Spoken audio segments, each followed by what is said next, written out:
Howdy, howdy. Welcome on in to the pre-show. Before the free show.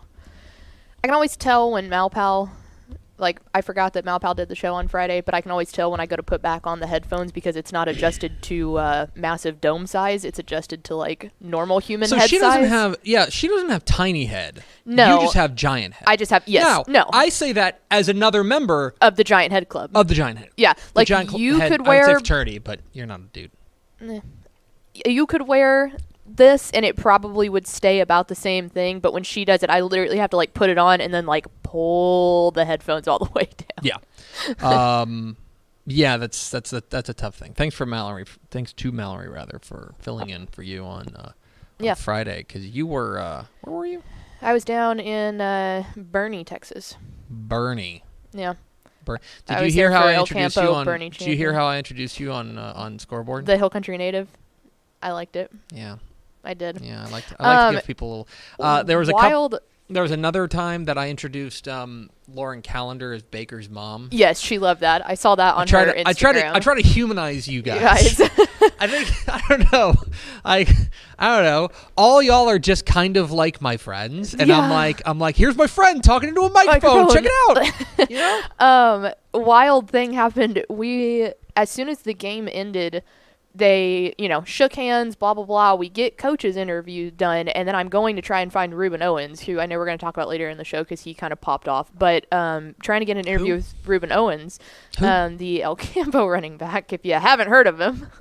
And that's Owens with an O? Yes. All of a sudden we hear zzz, and then all the lights go off. It wasn't it was an actual, it wasn't like a power surge or whatever. It wasn't Boerne Champion just turning off the lights. It just went pitch black. And I'm talking about there's no concession stand lights. There was one building far off that had lights, and so we were well, shoot. So I interviewed Ruben Owens in completely pitch black dark. So wait, you heard so you heard no, I don't want to say an explosion. I don't want to overstate it, but you heard like a pop. Yeah, you could tell it wasn't them trying to get people off the field. It was quite they hadn't even played their school fight songs yet. I still haven't revved up my brain today. What are those things called? The big boxes for electricity. You know what I mean? The surge. No. I mean, everyone's gonna scream at me, and I swear my brain's not working. Fuse box. No, like it's the box that contains all the electrical equipment for the entire neighborhood. Not you know what I'm saying? The grid. No, thing? Yeah, but there's a big. Come on, let us know in the comments. What are they called?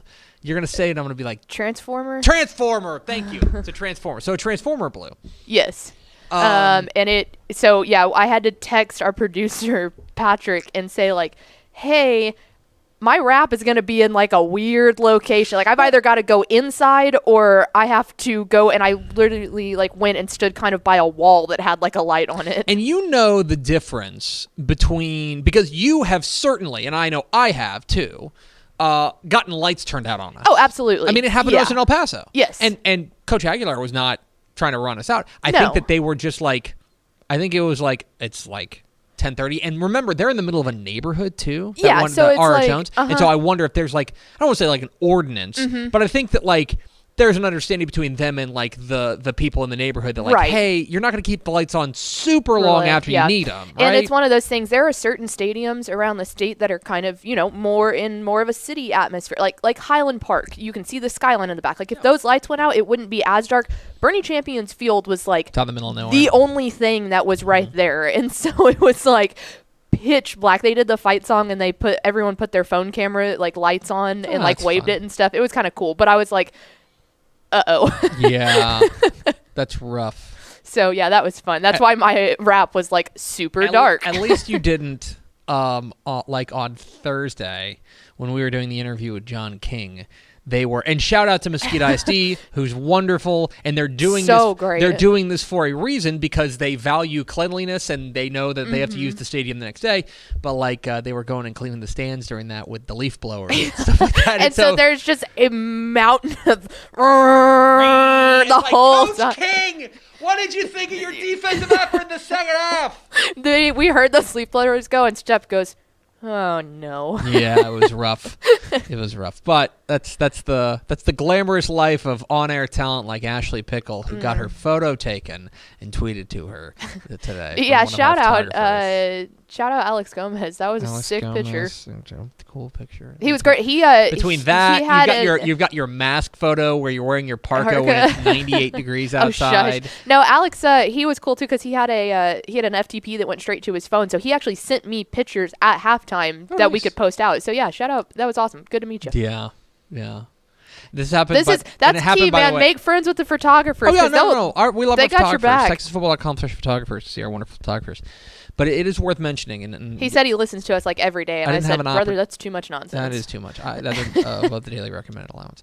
I will say though that like, it is really, and I'm not saying this in a false modesty kind of way. Okay. You get recognized way more often than I do. You get often way more often, and there's a reason. There's a couple reasons. One, I just have that generic white guy face. I could be anybody. I could be. Well, I'm out at there's game. Rudy. I could be. There's Rob. I could be anybody, right? I could be LSU coach Will Wade. I could be. One of my mother-in-law's friends thinks that I look like Michael Bublé, which is not true. But like, I could be anybody, right? Mm-hmm. You are like, first of all, you are a young woman who works in sports. Mm-hmm. So already you are in let's be honest, a minority. Yes, right? absolutely. You know what I mean? 110%. You also probably among high school football people, right? You have more FaceTime than probably any other person. Yeah. Like now it's this show, which, is nonsense, but it's still FaceTime. Like, go and put your camera on. More FaceTime for Ashley Pickle. And then there's the Bally stuff, right? Like all these things.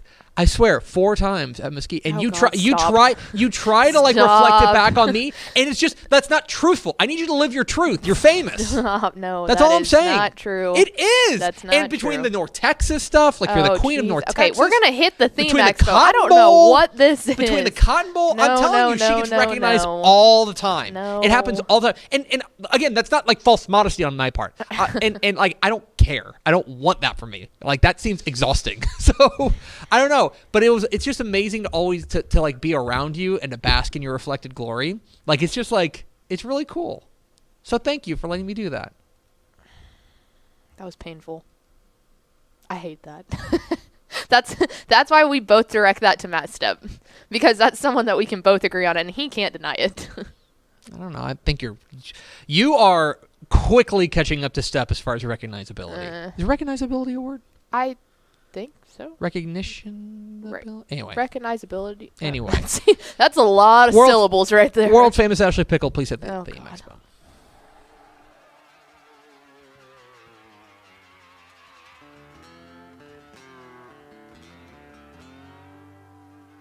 Let's go.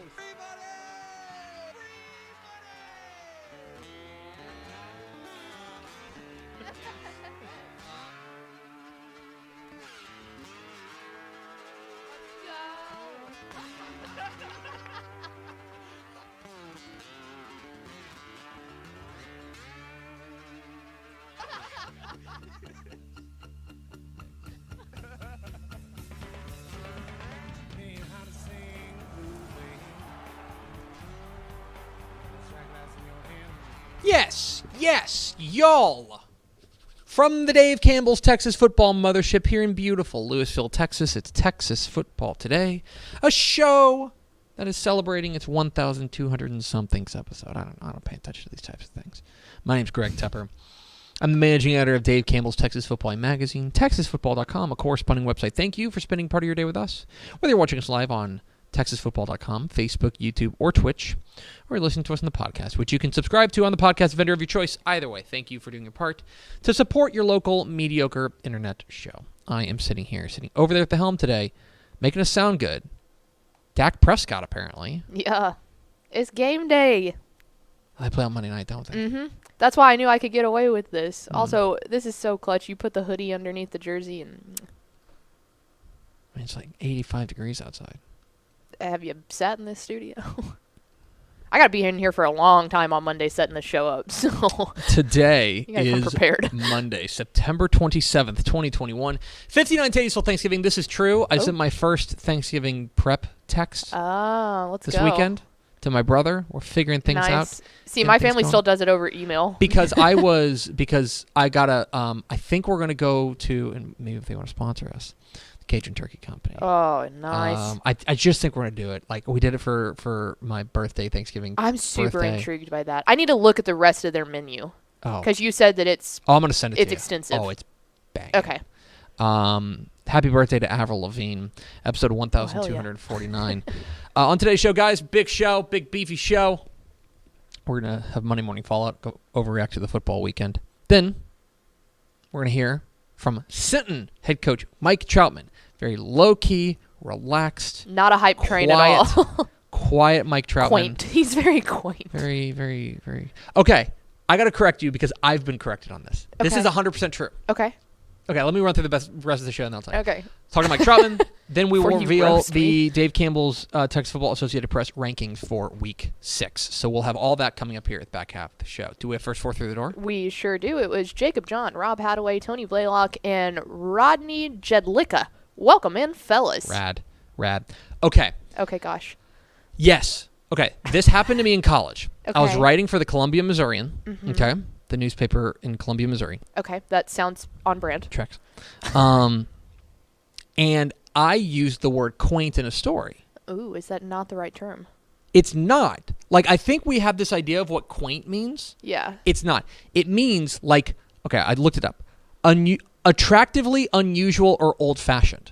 It does not mean small or, like, low-key. Like low-key? Like, it doesn't. No. Like, and I have a college degree, and I somehow made it through 24 years of my life without noting that. I got straight up corrected by the sports editor at the time. He was like, he called me into his office. He was like, tell me what quaint means. And, like, that's always stuck with me. So, That's like, funny. Yes, Yeah. there you go. Well, I'm glad I made that mistake on this mediocre internet show and not on, like, you know. What are you saying? Are you saying that our internet show doesn't have reach? It does. It does. But I'm okay with being corrected on here. Anyway, that was interesting. I'm Okay, sharing say it my one more knowledge with you. time. What is Quaint it? means attractively unusual or old-fashioned. Attractively picturesque. unusual. Think about, it's a synonym for picturesque. Yeah. Charming. Okay. Right? Think I of it was like thinking, that. when I say quaint I Quaint and usually do charming. like a room. You know, Yeah. like it's a quaint room or a quaint cabin. house. Yeah, exactly. A cabin. Yes. A cabin is quaint. Okay. But I guess so you can use it to describe something but Yes. not someone. Yes. Okay, interesting. Yeah, because I got corrected on that like 12 years ago. Okay, well, Sinton head like- coach Mike Troutman is not quaint. No. In any stretch of the form, which was the funny part of it. I don't know if he's old-fashioned. I don't know his habits. He's Anyway. hyped. All right. Pickle, hit the air raid sign. It's time for Monday Morning Fallout. Monday Morning Fallout, of course, when we overreact to the football weekend. Plenty to overreact to, per usual, here in Texas high school football and college football. We will start with my three big thoughts. Thought number one, the night the Texas high school football cut the brakes. Here's a story from behind the scenes at Bally Sports Southwest. Mm-hmm. We were going to go live in segment one on High School Scoreboard Live with myself, Rick Renner, and Craig White. We were going to go live to Sarah Merrifield Okay. on the air because she was at Carthage and Gilmer. Yeah. Big And we felt like that was probably the biggest game of the night. It was going to have the most impact and things like that. So we were going to go live. We had all this whole thing plotted out and stuff like that. And then we didn't, because then we went live to Lauren Callender, because Lauren Callender, we scrapped the entire A block, which, as you know, in that show is kind of crazy to like scrap an entire, like, especially the first one. Oh yeah. You can make Because maneuvers that on the stuff back is end. that stuff's set. You know. You can make maneuvers on the back end, Yeah. but like off the top, you gotta know what you're leading with. Right. Absolutely. About 10:30, we ripped up the format Okay. and we got a new script because we were leading with Rockwall and Rockwall Heath. As you should have. Shout out Pimo. If you didn't know, Rockwall Heath beat Rockwall 79-71 in double overtime. In a game that featured Rockwall coming back from a 21-point deficit in the second half. Rockwall Heath scoring in the final minute or the final few seconds to take the lead. On a Hail Mary. No. We're Okay, getting there. sorry. Okay. Rockwall Heath tried scoring. to keep up. Rockwall Heath scoring to take the lead Okay. in the final minute. Getting a 2-point conversion to go up by 7. Mm-hmm. Rockwall tying the game on a Hail Mary on the final play. And then 2 overtimes. And then a game-sealing interception for Rockwall Heath. An absolutely ludicrous game. Absolutely ludicrous. But here's the thing. That was far from the only ludicrous game that we had on Friday night. And we have one of these weeks, it seems like every year. Mm-hmm. Every year there's one week where everything goes a little, to coin a phrase, crazy town banana pants. Okay? Goes a little crazy town banana pants. And last week was, in my opinion, that week. Did you see what happened with Richland Springs? Mm-hmm. Richland Springs, 6-man powerhouse. I tweeted about this and said, hold my beer. Playing against Fort Worth Covenant Classical, a private school team. Basically, long story short, Richland Springs has a lot of trouble finding teams to play them because they're always very good. Refugio runs the same things, et cetera, right? The final score in that game was 119 to 112, which even by 6-man standards is ridiculous. Ludicrous. I believe Lehman Saunders tweeted out that it was tied for the 3rd highest scoring UIL 6-man game ever. We do have a quick question real fast that relates back to this. I know you tweeted it out. What is the highest scoring 11-man game? Because this tie was tied for what, 11? This was tied for 12th. 12th? Okay. The highest scoring 11-man game, I can pull this up. Let's see. I knew you tweeted something about it, so I didn't know if you had scored. Yeah. It's Bells 94, Celeste 74 in 2016. 168 points. Obviously this was pretty big too. 150 points. It's tied for 12th for the highest scoring game or 13th maybe in Texas high school football history. So there was that game, 119 to 112, right? There was also, did you see what happened? I don't know if you saw this. Did you see what happened between Sundown and Farwell? Yes, I did. Sundown and Farwell ends Sundown 13, Farwell 7 in 6 overtimes. Like, whoa. Talk about completely polar opposites between what we just talked about into that. we also, did you see how Alamo Heights beat Wimberley? No, I missed this one. 7-0. Sure, man. Okay. We also had another one that flew under the radar. Bonham beat Commerce 76 to 53. Okay. Little Elm beat Prosper 59-56 in overtime. Cooking. Also, the final score apparently was 9-7. Step said he needs to fix it. 9-7. Yeah. Oh boy. So they won in 6 overtimes on what? A safety? No, on 2-point conversions. 2-point Because conversion. remember, Okay. after a certain point, you just start going for 2-point conversions. Okay, gotcha. So they won 9-7.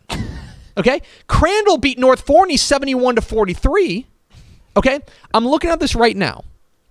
Of the as far as 11-man games are concerned this year, of the top 7 highest scoring games, 4 of them were this past week. That's crazy. There's a lot of records. It was a ludicrous week. Like, normally I like to have one big theme that ties the whole week together. My big theme is like, hey, look at that. Isn't that crazy? Look at it. Thought number 1. Thought number 2. What was my thought number 2? It was a hard look in the mirror. Hard look in the mirror. Sorry, I was getting nuts. I was getting too crazy. This is a, ooh, look at that. A hard look in the mirror. And we are now rapidly approaching that moment for a number of Texas FPS teams. Mm-hmm. It was not a fun weekend. I think TCU's got to take a hard look in the mirror after what happened against SMU. Let's be honest. They got kind of bodied. Yeah, the whole time. Against SMU. Now, credit to SMU. SMU came in with some fire and a great game plan and beat them up. But TCU's got to look in the mirror and say, are we suddenly losing ground in DFW to SMU? Yeah. I think that Dallas campaign might be making some strides for SMU. Winning helps too. Yep. I think Texas Tech's got to have a hard look in the mirror. And I like Matt Wells a lot. A 70 burger. We've had him on our show and things like that. But now, and part of it is Tyler Shuck went down in this game. Yeah. Although Henry Columbia certainly played well enough that in most circumstances would win you a game. Mm-hmm. But now Shuck's out for he's out. Basically he has the rest a broken of the collarbone. year? He's out till November. I would be surprised if he plays again. Yeah. Because it sounds like they're just going to ride with Columbia. I think Tech's got to have a hard look in the mirror about what the future of their program is. And again, I like Matt Wells a lot. I think he's a good dude. We've had him on our show before. Yeah, great human. But the natives are getting restless in Lubbock. Mm-hmm. When you get doubled up in Austin, and you give up 70 burger, I mean, even Mike Leach's teams weren't giving up 70 like that. So they're gonna have to have a hard look in the mirror. We mentioned it last week, but I'll mention it again. Texas State's got to have a hard look in the mirror. That was ugly against Eastern Michigan. They are just completely falling apart. Ugly. I mean, it's whatever strategy that Jake Spavital has needs to throw it away and do the opposite. Pretty clearly failed. They got bodied by Eastern Michigan, and then there were two teams that I thought about putting them on this list. Well, okay, let's okay. Does A&M need a hard look in the mirror? And I'll tell you why. How can you be this good of a program, this elite of a program, and your quarterback room is this problematic? Yeah. Because I'll be honest, I just don't think Zach Calzada is the guy. But you're going to have to ride with him for at least the next 4 or 5 weeks, which includes a night game at home against Alabama. Mm-hmm. They lose to Arkansas. They only put up 10 points. The defense can't do everything. And the defense, by the way, got torched in that first half. That was bad. That was surprisingly bad. That was really surprised. Do they need a hard look in the mirror? The other two that I was about to were North Texas and Houston, both of whom were riding the struggle bus. Mm-hmm. For North Texas, it was Louisiana Tech. They ended up showing some signs of life in that second half. The second half was polar opposite of the first half. Because the first half was butt. It wasn't enough, but there were at least some signs of life. Yeah, you can't dig yourself in a hole. And Houston was getting drilled by a bad Navy team, and they ended up coming back and winning that game. Yeah. So they get a stay of execution at least from this list. But a disappointing week. I mean, obviously, look, if you're Baylor, you're feeling great. If you're UTEP, you're feeling great. If you're SMU, you're feeling great. If you're Texas, you're feeling pretty darn good, right? Yeah. A lot of programs have a lot to feel good. UTSA, a lot of programs have a lot of good things to feel good about. But there are also some FBS programs that the whole time, like Saturday night, I'm sitting there and I'm thinking, there's some teams that are having some existential crises right now. Mm-hmm. Thought number 3. Bye. Did you do that on purpose? No. Okay, well, you should have. This is a weird week in Texas high school football. We have a lot. 650, was that the number? No. It's not that bad, but it is quite large. Mm-hmm. There's a ton of teams that are taking this week off. And this is normal. There's 1 week every year where it's the big bye week, okay? Mm-hmm. 27.8% of all Texas high school football teams are off this week, okay? Yeah. More than a quarter, more than 1 in 4. Coming from a person who sets schedules out, that means it was difficult. That means we only have, and I know this sounds like talk about like embarrassment of riches that we're talking about, like we only have 526 Texas high school football games this weekend. And I'll bring this up on Tap and Step when we record this. You have to do. That's not to say that there are not great games this week, because there certainly are. There are some really good ones. If you look deep into the schedule, there's some good ones. But you got to dig. Mm-hmm. If you are a brand name shopper, it's not surface level. If you're a brand name shopper, you're not gonna be satisfied. Mm-mm. But if you're a nerd, you're watching the show. So you are. There are plenty of really good games this week. So it's one of those strange weeks in Texas high school football. Mm-hmm. But have heart. There are plenty of good action coming up this weekend in a week. It's number 6. Those are my 3 big thoughts. 3 helmet stickers. A helmet sticker to Clarendon running back Jamari Davis. Carried the ball 9 times for 138 yards and 2 touchdowns rushing, 6 tackles, 3 tackles for loss, 2 sacks, and an interception return for a touchdown.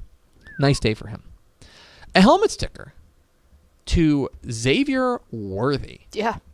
The wide receiver for the Texas Longhorns, who was really sensational in their big game this week. He had a grand total of, I want to say he had 3 touchdown catches. Light work. Yeah, I had it up and then I lost it. Let me give you his full stat line because he deserves to be properly credited. Xavier Worthy catches 5 passes for 100 yards and 3 touchdowns, including a 62-yard touchdown pass catch. We had questions coming into the year about who was going to step up in the wide receiver spots for Texas. Mm-hmm. I would say that between Xavier Worthy and Jordan Whittington. They've got two guys they feel pretty darn good about. So, helmet sticker for him. And a helmet sticker for the Colleyville Heritage defense and special teams. So this is pretty nuts, okay? Colleyville Heritage beats unbeaten Richland this past week. Good win for them. We'll get to our rankings here in a moment. They remain ranked. Get this. They had scored 6 touchdowns, 45-28 win. 5 of them were on defense or special teams. Okay, they had two interception returns for a touchdown. They had 2 kickoff return touchdowns, and they returned a field goal 100 yards for a touchdown in their win on Friday night. I saw Step tweet out. He was like, "Man, if we had a fantasy high school football, that would have been the defense for you." That is absolutely the play.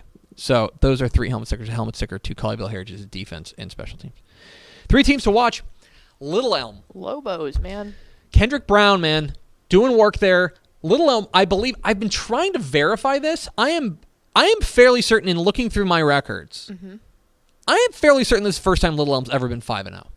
Wow.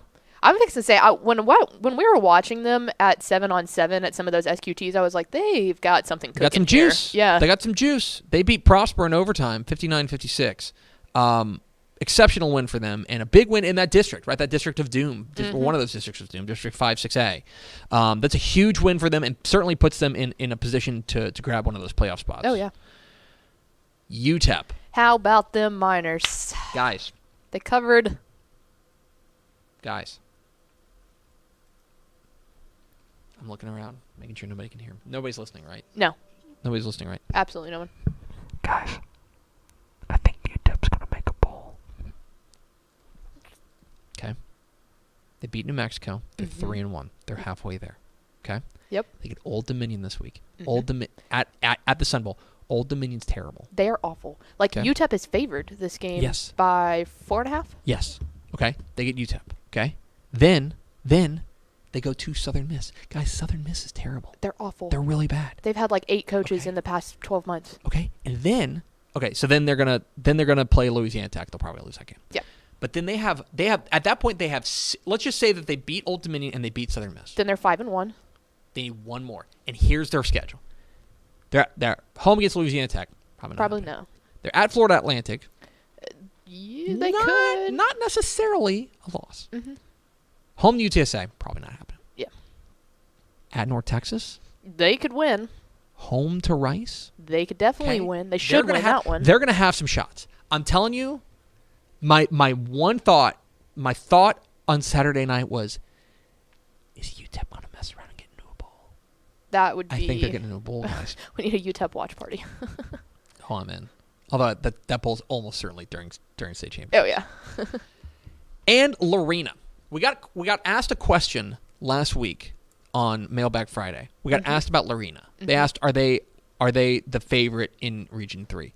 And I said I wanted to wait for more information because they are 2-2, but their 2 losses are to Franklin and to, I think, China Spring. Two very good really programs. good teams. Yeah. Really good teams. Which might have been punching up. They beat up on with China Spring, certainly. China Spring is. Little River Academy, they beat up on Little River Academy. The Bees. I think Ray Biles' squad, they're 3-2, but that is one of those things that I think they are way better. Like if you just look at their record and you think that they're a 2-loss team, so okay, you don't put them in that elite category. I think that's mistaken. I think Lorena's legit.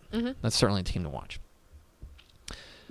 3 to see, 3 games to watch this weekend. Let's go. Spring and Spring Westfield. You're gonna be there, right? I will be there. Okay. I'm so excited. Exceptional matchup. I am so excited. Sensational matchup. One of the only battle of unbeatens, right? Yeah. Spoiler, I'm gonna preview it in the picks video, but I will just say this. A lot of attention is going to be paid to the quarterbacks in this game. Okay? With Bishop Davenport and Cardell Williams. Okay? A lot of attention is going to be paid there. I think this is a low-scoring slugfest. I think these defenses are too good to let this thing get up into the 30s or 40s. I think this is going to be a defensive slugfest. Fantastic matchup. Baylor and Oklahoma State, suddenly a nationally ranked matchup. Yeah, who would have thought? Baylor goes to Stillwater coming off of their big win over Iowa State. Can they repeat their magic on the road at Stillwater against an Oklahoma State team that I think is vulnerable? They're 4-0, I think, but I have questions. Anyway, that's certainly a game to see. And Crawford and Toller. Yeah. This one will be a this valley game too. This is a really intriguing matchup of two teams that I think are flying under people's radar.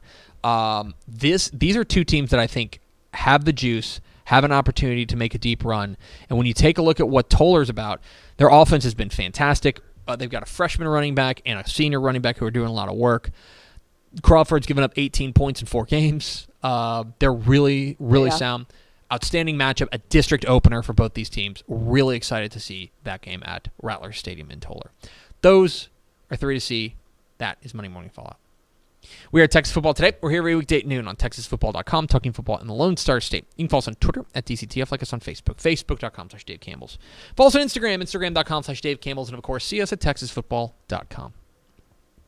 Pickle. Dave Campbell's Texas Football, in partnership with Ozarka, is proud to honor one team from each classification with the Ozarka Fueled by Nature Team of the Week Award. The teams selected throughout the course of this program have exemplified the best in Texas high school football. Your Week 5 Ozarka Fueled by Nature Teams of the Week. In 6A, Rockwall Heath, in one of the wildest games in recent Texas high school football history, the Hawks came up with big play after big play to outlast its state-ranked rival, Rockwall, 79-71 in double overtime. In 5A, Floresville, the Tigers withstood a furious Lavernia rally and came up with a gutty 37-35 win to close out non-district play at 5-0, reaching that record for the first time since 2007.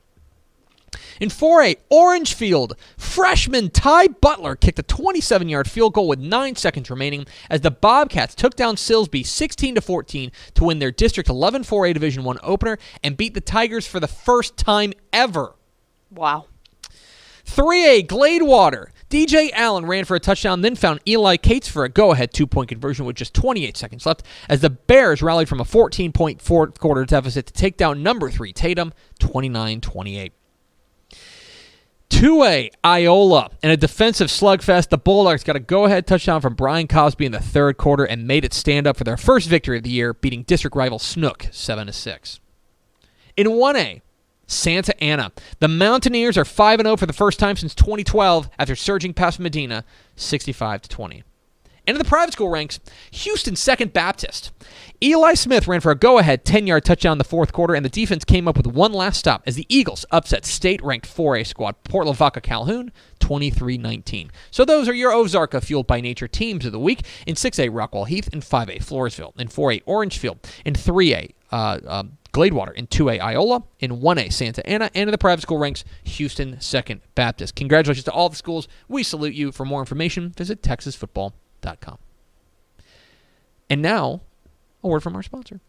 From Now On is a proud sponsor of Dave Campbell's Texas Football and your school's one-stop shop for community connection. Simplify your athletic communications with From Now On. Their FanX platform gives schools at all levels of the game a one-stop shop mobile experience that makes driving communication, creating engagement, and generating revenue easy. From Now On helps connect your school community with everything they need to win on game day. Schedules, streams, digital tickets, real-time notifications, and more. Learn more by visiting their website at from-now-on.com or follow them on Twitter or Instagram at FromNowOnEXP. Matt Stepp was on the road this week. Down the Coastal Bend. It was Coastal Step. Hashtag Coastal Step. And he caught up with the head coach of the Sinton Pirates, Coach Michael Troutman, after their big win over Corpus Christi West Oso, moving to 3-1 on the year with a 59-0 victory over the West Oso, which is actually that's Spanish for West Bear. God. Here's Matt Stubbs' conversation with Sinton head coach Mike Troutman here on Texas Football Today. Matt Stepp, Dave Campbell's Texas Football here in Sinton, Texas, here with the head coach of the Sinton Pirates, who are now 1-0 in District 16 4A Division II after a big 59-0 win over West Oso. Coach, first off, congratulations. You're 1-0, and that's the goal coming out of this thing, right? Thank you, Matt. Absolutely. You know, we always set goals. We have goals that we set each year and each season, and this was the first part of the goals. All right, now I know the first half you guys came out a little sluggish, and I know you talked to your kids after the game about working on that. Obviously, that's something you're going to try to fix. But I thought in the second half, you guys really came out with a sense of urgency and purpose, and kind of put the pedal to the metal a little bit. And I'm assuming you're pleased with that performance in the second half. Absolutely. You know, we came out better in the second half, and we preach all the time. You got to put 4 quarters of football together. You got to put it together, and you can't play. You got to play your brand of football. And that's Sinton Pirate football, and that's 4 quarters of hard-nosed, getting after it football. And you can't wait till the second half because there's a lot of quality teams out in this state. And if you wait till the second half to put it together, you're going to be playing catch-up the rest of the rest of the game. You know, you got you've been battling some injuries this year, early on in the year, and you're not an excuse maker by any means, but how happy are you? It looks like, number one, you got out of this thing relatively healthy, and I know that's a good thing, but now that you're starting to get some of your guys back, how pleased are you with their progress and kind of working with the trainers, getting the rehab, and then getting back out here and playing? Yes, absolutely. It was an obstacle that we have faced, you know, but we were smart about it, and getting them back is a good thing, and it's just getting them back into the routine of things, getting them back in the routine, getting them in practice, and trying to put, like I said, 4 quarters of a game together with all our starters in it, you know. Offensively, the first thing I noticed offensively is you got a lot of weapons. You got a lot of playmakers, and that's got to be tough for defensive coordinators to prepare for you guys. It gives your quarterback, Galvan, a lot of options when he's back there throwing the football. But I thought your big guys up front did a good job as well. It looked like offensively you guys are a complete unit. How have they progressed from the start of 2-a-days to today? Well, they just have a sense of urgency to them. It's year 3 under the system, Matt, and they have a sense of urgency. They know the expectations, and when you have the third year going into it, it's like they work off of one another. They know their thoughts, they know their calls, and it's just that routine. They've gelled together, and so that plays a big role in their success up front. And then defensively, you get out here at the shutout. You put a 0 up, you're going to win every ball game. I thought defensively, you guys seem to have a personality of being very aggressive, and you guys are not going to sit back and let the offense dictate the tempo. It looks like you guys want to dictate the tempo on the defensive side of the ball. Is that an accurate assessment? Absolutely. You know, the thing we want to do is we want to play sound defense, Matt. We want to play sound defense, execute, do your job, have the right fits, have the right coverages, and read your keys, and it all comes together. And you know, and we want great tackling. We want use of hands. I mean, it all comes together, and we want to put it together as one defensive unit. Final question for you. You got a big one next week against Rockport Fulton. It's a big one because obviously they're a good ball club, but I'm assuming it's the big one because they're the next game on the schedule. And is that kind of the mentality you guys have? Is every week the next game is the biggest one on the schedule? Absolutely, Matt. We go into it with a faceless opponent attitude. It's a faceless opponent. We focus on the Sinton Pirates getting better. We focus on execution, doing our job, and getting better with every opportunity. And it just happens to be the next game. And I tell you what, Rockport Fulton is a hell of a team. They do a great job over there, and it's going to be a live game. It's going to be one of those Friday Night Lights type of games. But again, we focus on the Sinton Pirates getting better on defense, on offense, on special teams, and that's what we look to every opportunity with practice. Coach, appreciate the time. Thank you for all the hospitality here in Sinton. It's a fun place to watch a high school football game. Appreciate all you do for student athletes in the state of Texas, and good luck the rest of the season. Thank you, Matt. Appreciate it. Thanks for coming. Thanks so much for watching that video. If you would like more and to be notified when they come out, go ahead and click that subscribe button. Forget her. Mike Troutman, head coach of the Sinton Pirates. Catch him with Matt Stepp after their big win over Corpus Christi West Oso on Friday night. We do appreciate Coach Troutman's time dealing with Stepp. Always a chore. So we always appreciate his candor and his time. So we appreciate that. We're at Texas Football Today. We're here every weekday at noon on TexasFootball.com, talking football in the Lone Star State. You can follow us on Twitter at DCTF, like us on Facebook, Facebook.com/Dave Campbell's.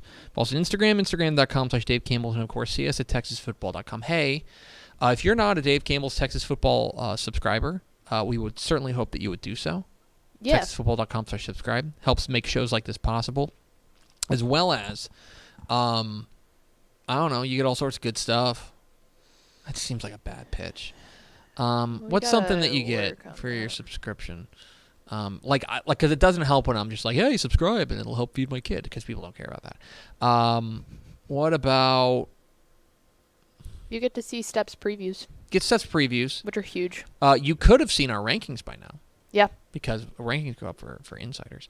We also got Tap and Step. We got access to our 2 years of magazines in the archives. Powers always has a Texasfootball.com lot of good archives. recruiting stuff. A lot of good on recruiting the stuff. A lot of good stuff from Mike Craven, our college football insider. Oh yeah, don't you get to see his bets or his wagers? Yeah, you get to if There you you if go. you want wagering advice from If you wanna Mike make Craven, money. who is an actually good wagerer, like Yeah. an actual good bettor. Yeah. Yes, TexasFootball.com/subscribe. Please consider that for a fall gift, an autumn gift. It's Canadian Thanksgiving is coming up.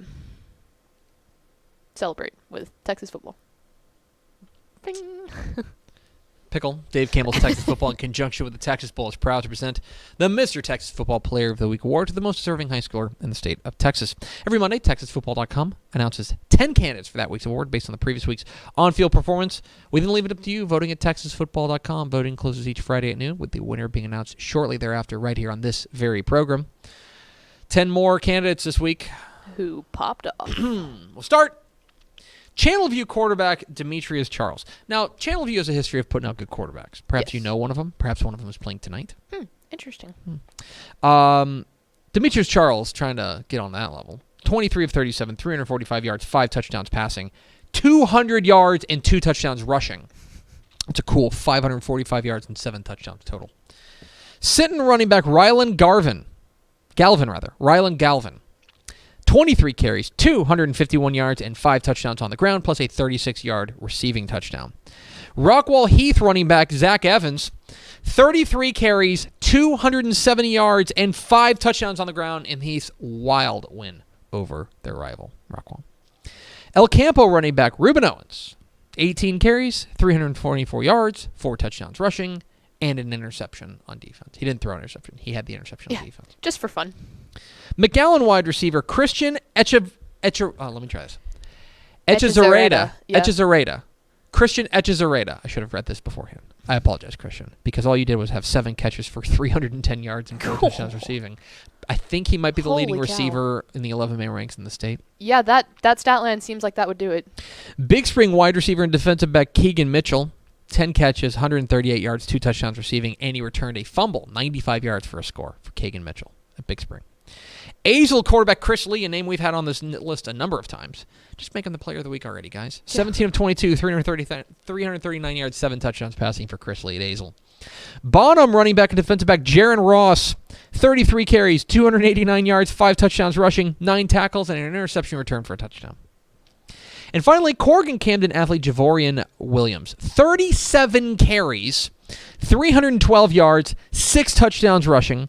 He threw for 67 yards. He had 7 tackles and 2 pass breakups. Real fast, you skipped one.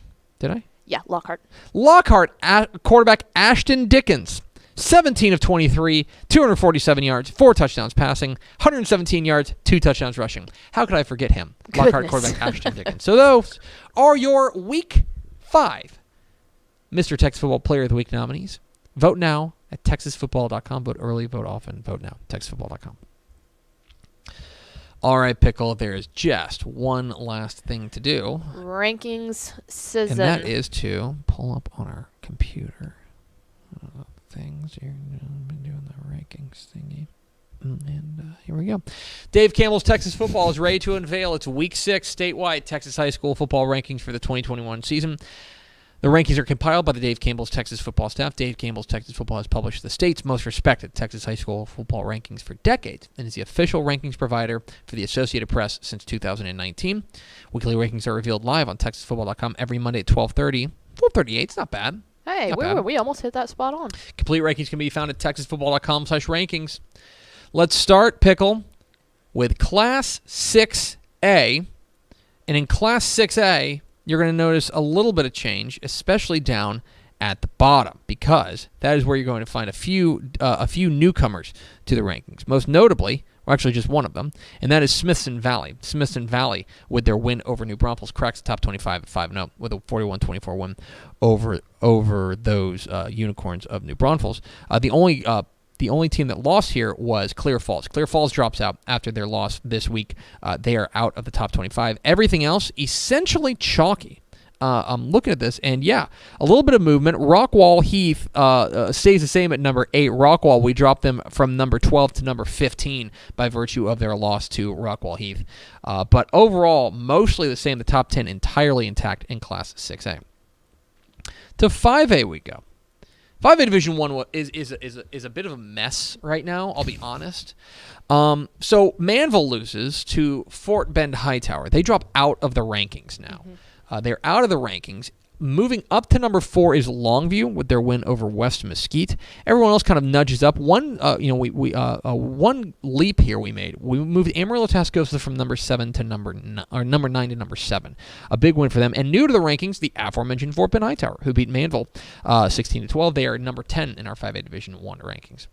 5A Division 2, a little bit of chaos as well. Top 5 unchanged. Aledo, Fort Bend, Marshall, Lucas, Lovejoy, Ennis, and Lubbock Cooper. South Oak Cliff up a spot to number 7. Nederland with a big win in Mid-County Madness over PNG. They jump from number 7 to number 10. Wichita Falls Ryder nudges up a spot to number 9. Bernie Champion and Huntsville drop out with their losses to El Campo and Brian Rudder respectively. New to the rankings, 3-0 Texas High. They are in at number 9 with a win over Mount Pleasant. And San Antonio Alamo Heights. The Mules are 5-0. They crack the rankings with a 7-0 win over Wimberley. To 4A we go. 4A Division 1, a lot of churn at the bottom. I mean, a ton. 1 through 7, cool beans. Argyle, Cal Allen, LBJ, Chapel Hill, Stephenville, El Campo, and La Vega, all unchanged, all winners this week with the exception of Argyle, who didn't play. But the bottom 3, complete chaos. Paris goes down. Springtown goes down. Corpus Christi Miller goes down. So we have 3 new teams into the rankings. Number 8, Melissa, back into the rankings with a 47-10 whomping of Paris. Number 9, Huffman Hargrave, 5-0. Win over Lamarck, 31-7. They are back into the rankings, or into the rankings for the first time. And back into the rankings, Kilgore, with a 35-6 win over Palestine. They vault back up to number 10. 4A Division 2, much more calm. 1 through 9 all the same. We keep Gilmer number 2 in the state with their 28-7 loss to Carthage. We just think Carthage is that good, and we still think they're the second best team in the state. We are certainly willing to change that if new information arises, but for now we think that of the 4-1 teams, they have the strongest loss. Everyone else 1 through 9 all the same. The only victim here, number 10 Wimberley, who lost to the aforementioned Alamo Heights. Into their place, Mike Troutman, Sinton Pirates, 3-1, 59-0 winners over Corpus Christi West Osa. 3A. 3A Division 1 is got a little bit of change at the bottom. So number 3 Tatum loses to Gladewater 29-28. We're now in a weird spot where Tatum remains in the rankings. Gladewater, by virtue of having a couple losses, remains out of the rankings, but we drop them to number 9. As a result, everyone kind of nudges up a spot. Grandview up 2 spots with a win over Maypearl. New to the rankings, the only team that dropped out of the rankings is Columbus. They lose a wild one to Smithville. They are out of the rankings. In their place, Lorena. The Leopards are back into the rankings at 3-2 with a resounding 34-17 win over Little River Academy. 3A Division 2. Everyone behaved for the most part. 1 through 10, the 1 through 10 teams are unchanged, but we did make a move. West Rusk gets a big win over Troop, 58-20. They vault from number 7 to number 5, moving ahead of Newton and Wascom. Newton and Wascom didn't do anything wrong, but right now, that is just an adjustment you have to make by virtue of West Rusk now having such a signature win over previously unbeaten Troop squad. Everything else, more or less the same, including the top 3, Franklin, Gunner, and Childress. Holiday, they're there in number 5. To 2A we go. Into the 2A ranks, where, again, almost entirely chalky, if I remember. Let me pull up my rankings. Yeah, there's 2A. In fact, almost entirely chalky. Entirely chalky. The only difference was that Hawley, New Deal loses to Idalou 28-14. That's a 3A team, and they hung with them on the road at Riddell Field. We dropped them from number 6 to number 7, move Hawley ahead of them to number 6. That is the only change in the rankings. Everything else is the same, including the top 3, Refugio, Shiner, and Timpson. 2A Division 2 now, where a lot more chalk. Again, the only victim here is number 9 Burton. They get drilled by Shiner. They get they're knocked out of the rankings. 1 through 8 entirely the same. Number 9 Vega nudges up a spot. Back into the rankings, I believe for the first time, the Chilton Pirates. Mm-hmm. Chilton 4-0 win over Kearns 54-2. They are the only newcomer to the 2A Division 2 rankings. To 1A we go. In the 6-man ranks, just complete chaos. For the first time in 1A Division 1, we have a little bit of chaos. Number 2, Rankin loses to Bulverde, Bracken Christian, who's we'll get to them in a moment, good 6-man private school team, but that drops from number 2 to number 6. Everyone nudges up a spot in their stead. Sterling City, Jonesboro, Water Valley, and Abbott. Spring Lake Earth remains the same at number 7. The bottom 3, 8, 9, and 10, all lost. Happy lost to Sterling City, Westbrook lost to Strawn, and Roby lost to Benjamin. I think those are all 3 decent losses, but the strength at the depth of strength in 6-man football requires them to fall out of the rankings. Garden City is back into the rankings at number 8 with a win over Van Horn. I think they've righted the ship. Lomita into the rankings for the first time. They are 4-0. They are number 9 in the rankings. And Ira back into the rankings at 3-1 with a win over Highland. 1A Division 2, much more chalky. In fact, entirely chalky. 1 through 10, unchanged. Motley County, Strawn, Wilson Springs remains the top 3. I have some questions. I think there's a reasonable argument to be made that Strawn should be the number 1 team in the state. We decide to keep them number 2 for now. We reserve the right to change our mind, but that is where we're at right now. 1 through 10, unchanged in 1A Division 2. To the private school ranks we go, where Houston Kincaid loses to Little Cypress Mauriceville 49-20. They're the number 2 team. They drop out of the top 5. The 2 through 4 all nudged up a spot. Parish Episcopal, Grapevine Faith Christian, and Fort Worth Nolan. And into the rankings at number 5, 4-1 Houston Second Baptist, 23-19 upset winners over Port Lavaca Calhoun. That gets them the number 5 spot. And the private school 6-man ranks, we moved Bulverde, Bracken Christian up a spot to number 2 with that really impressive win over Rankin. That moves them to number 2. Austin Veritas, just by virtue of that, has to drop to number 3. The rest of it unchanged. Number 1, Waco Live Oak. Number 4, Marble Falls Faith. And number 5, Texas School for the Deaf. There they are, the Week 6 Dave Campbell's Texas Football Associated Press Texas High School Football Rankings. You can find all of them at texasfootball.com/rankings and direct your complaints to @Matt_Stepapa817 on Twitter. He loves those types of tweets. Mm-hmm. That's his favorite.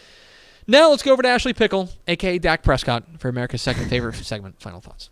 I'm okay with that today, as long as they get the win. I have him on my fantasy team, and I need a big. He's the last player in our matchup, and I need a big game. That's a good. I forgot to check mine after last night. I think that I'm beating Grev Powers, which is fantastic. Mm-hmm. There was one. Oh, the pitch that we've been missing out on the whole time is where did it go? I just had it. Well. Oh no. I don't know. I don't know who said it, but someone said that what we should be saying when we do our little subscription pitch is it gives you knowledge. And I like that. Knowledge feels like a powerful word. I don't know. I mean, it gives you stuff. Like that's kind of the thing for me, but there was one more. Mark Herta was listening to us on Royal Caribbean Oasis on the seas. So he's listening from a cruise ship, which I think is So he's cool. under maritime law right now. Dude, steal something. There's no rules. Maritime law is a farce. Maritime law has no bearing. You can do anything you want if you're at sea. Do whatever you want. Steal something. They don't call it, what did they used to, that's not the word, plunder. Plunder. Yeah. Plunder is like the official better word for it. C word of stealing things. That's what the pirates used to do. Yeah, I'm just telling you. There's no rules in the ocean. Nobody controls the ocean. No. So do whatever you want. And he chose to listen to our podcast. Yeah. Yeah. You could be committing all sorts of crimes. And instead you're listening to us. So thank you, I guess, but go get to the crime-in. It's going to do it for us. Thanks for spending a little bit of your day with us. Oh, I left Vince's trophy over there. Oh, no. It's going to do it for us. Thanks for spending a little bit of your day with us. Follow us on Twitter at DCTF. Like us on Facebook, facebook.com/Dave Campbells. Follow us on Instagram, instagram.com/Dave Campbells. And, of course, see us at texasfootball.com. Thanks again to Mike Troutman of Sinton for being our guest. For Ashley Pickle, I'm Greg Tepper. Vince Young, please get your Player of the Year trophy. We'll see you tomorrow on Texas Football Today.